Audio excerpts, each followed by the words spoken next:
आज भारत दुनिया की पांचवी सबसे बड़ी अर्थव्यवस्था है। दुनिया की चौथी सबसे पावरफुल मिलिट्री भारत के पास है। आज भारत एक रीजनल पावर है, न्यूक्लियर पावर है और आने वाले समय में एक इमर्जिंग ग्लोबल पावर है।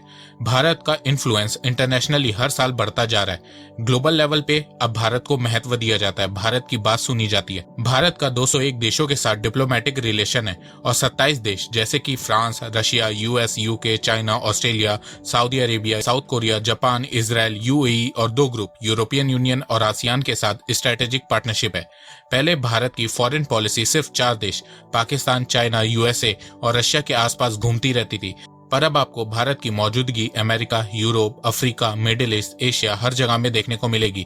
इतना बड़ा चेंज भारत की फॉरेन पॉलिसी में आया कैसे, आइए जानते हैं। तो नमस्कार दोस्तों, स्वागत करते हैं आपका चार्जिंग पॉइंट हिंदी में। दोस्तों, आज की इस वीडियो में हम 1947 से लेके 2022 तक भारत की फॉरेन पॉलिसी के बारे में बात करेंगे और कंपेयर करेंगे कांग्रेस और बीजेपी को और जानेंगे इनके समय भारत की फॉरेन पॉलिसी कैसी थी। तो जुड़े रहिए आप इस वीडियो के साथ। भारत की फॉरेन पॉलिसी को मैं 4 पार्ट में डिवाइड कर रहा हूं, जिससे आपको समझने में आसानी होगी और आप आराम से जज कर पाएंगे कि किस समय भारत की फॉरेन पॉलिसी अच्छी थी और किस समय खराब थी। जवाहरलाल नेहरू भारत के पहले और टेन्योर वाइज भारत के अब तक के सबसे लंबे समय तक प्रधानमंत्री रहे हैं। जवाहरलाल नेहरू फॉरेन मिनिस्ट्री अपने पास ही रखते थे और किसी दूसरे का इंटरफेरेंस वो फॉरेन पॉलिसी में नहीं चाहते थे। जवाहरलाल नेहरू की फॉरेन पॉलिसी आइडियलिज्म थी। अब आप सोच रहे होंगे कि ये आइडियलिज्म क्या है, तो देखो, in terms of foreign policy idealism का मतलब है ethics, moral, peace, economic development, freedom, democracy. इसके अलावा वॉर और वायलेंस के अगेंस्ट होना, इंटरनेशनल लॉ को फॉलो करना, बातचीत से प्रॉब्लम को सॉल्व करना और नॉन अलाइंड रहना, ये नेहरू की फॉरेन पॉलिसी थी।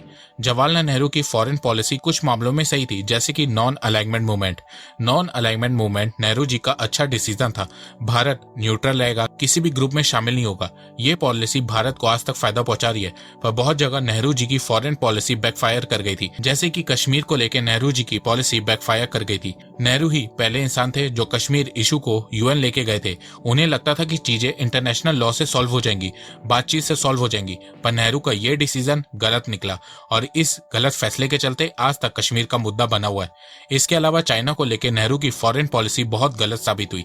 जब 1949 में चाइनीज कम्युनिस्ट पार्टी ने चाइना पे कब्जा किया, तो उसके तुरंत बाद नेहरू ने चाइना को रिकॉग्नाइज कर लिया।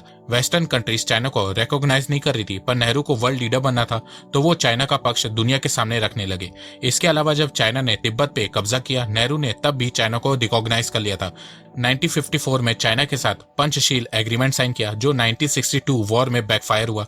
इसके अलावा चाइना के लिए यूएनएससी की सीट छोड़ दी, जो आज तक बैकफायर कर रही है। चाइना बार बार भारत के अगेंस्ट यूएनएससी में वीटो कर देता है। तो जवाहरलाल नेहरू के समय भारत की फॉरेन पॉलिसी बहुत ज्यादा डिफेंसिव थी, जिसका नतीजा भारत 1962 का युद्ध हारा। नेहरू के जाने के बाद भारत की कमान संभाली शास्त्री जी ने, पर वो ज्यादा दिन तक जिंदा नहीं रह सके और फिर उनके बाद भारत की प्रधानमंत्री बनी Indira Gandhi ji, iron lady of India.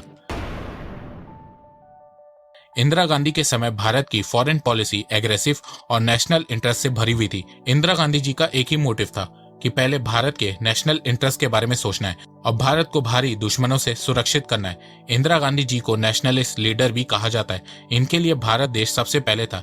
इसीलिए आज आप देखोगे बीजेपी के लीडर कांग्रेस में सबको कुछ न कुछ बोलते हैं, पर इंदिरा गांधी जी के बारे में ज्यादा कुछ नहीं बोलते हैं, क्योंकि देश को लेके उन्होंने बहुत से डिसीजन लिए।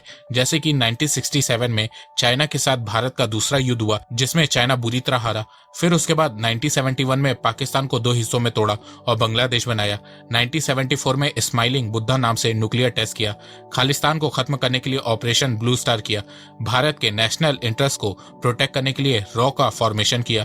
पर ज्यादा एग्रेसिव पॉलिसी के चलते इंदिरा गांधी जी के कुछ डिसीजन गलत भी साबित हुए। जैसे कि 1975 में इमरजेंसी लगाई, दुनिया भर के देशों ने उनपे दबाव बनाया, पर उनपे कुछ असर नहीं पड़ा। सब कुछ अपने कंट्रोल में रखने के चक्कर में बड़े लेवल पे चीजों को नेशनलाइज किया, जिसका नेगेटिव इम्पैक्ट इकोनॉमी पे पड़ा। इंदिरा गांधी जी के निधन के बाद भी भारत की फॉरेन पॉलिसी एग्रेसिव थी। 1987 में चाइना के साथ भारत का स्टैंड ऑफ अरुणाचल में हुआ। मामले को चाइना और भारत ने शांति से निपटाया। फिर उसके बाद भारत के नेशनल इंटरेस्ट को देखते हुए राजीव गांधी ने श्रीलंका में इंटरफेरेंस किया। डिसीजन बैकफायर हुआ, पर यह भी एग्रेसिव डिसीजन था। तो 1964 से 1991 तक भारत की फॉरेन पॉलिसी एग्रेसिव और नेशनल इंटरेस्ट पे फोकस थी।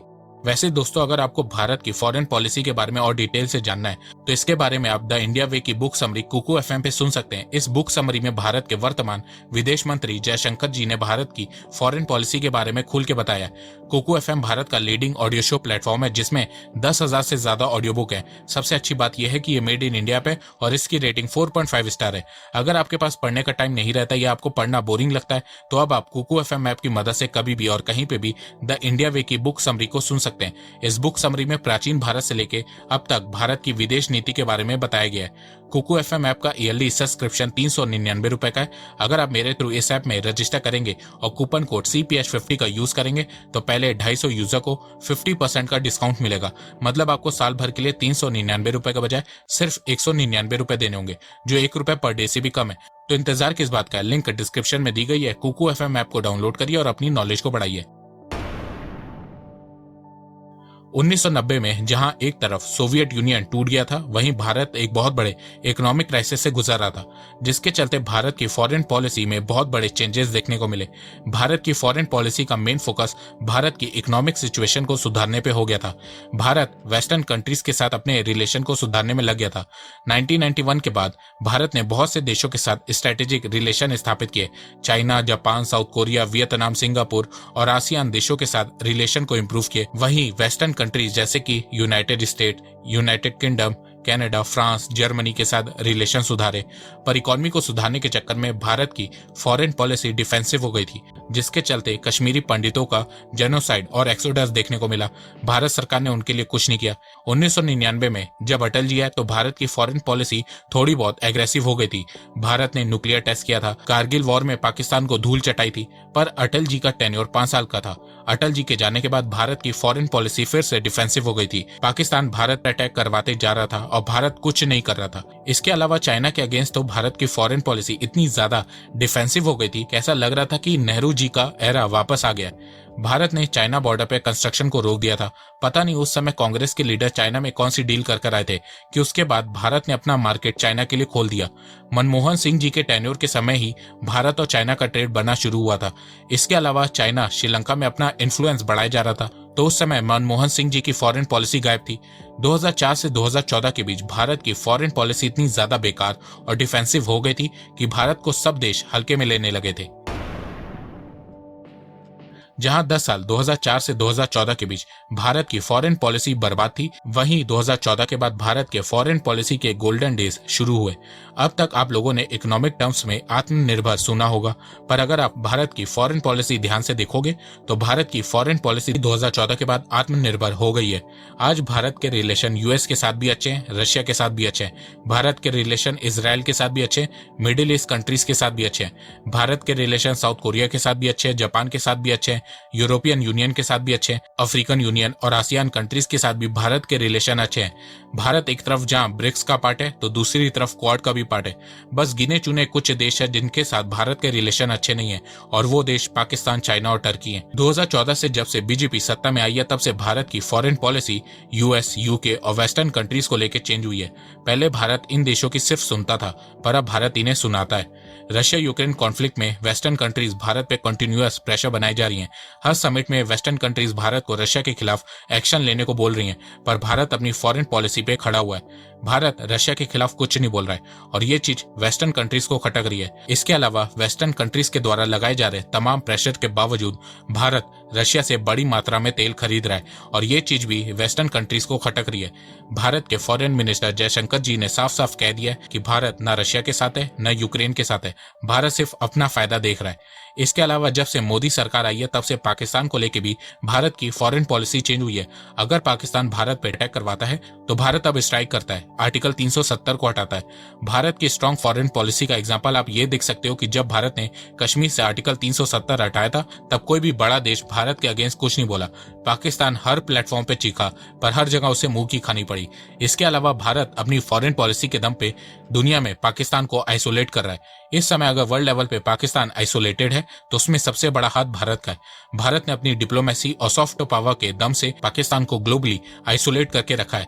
इसके अलावा जब से मोदी सरकार आई है तब से भारत की फॉरेन पॉलिसी चाइना को लेकर भी चेंज हुई है।